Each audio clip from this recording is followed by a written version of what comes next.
How to make a watermark for your YouTube videos in Canva. So if you also want to create a watermark for your YouTube videos in Canva, here's what you need to do.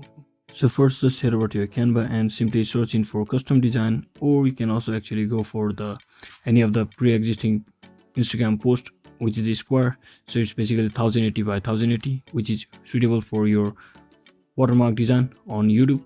So once inside these elements, just search in for like any of the logo which you want to use as a watermark for your YouTube channel. So I want a wood box for my YouTube channel, so I will select the free version, which is not a paid one. So I will simply select it and center it accordingly. You can also actually change your color just like this if you prefer it.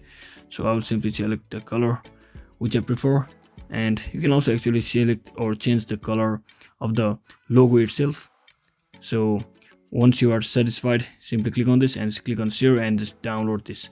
And once you download as an PNG file, you can easily get it on your device and simply upload it over here.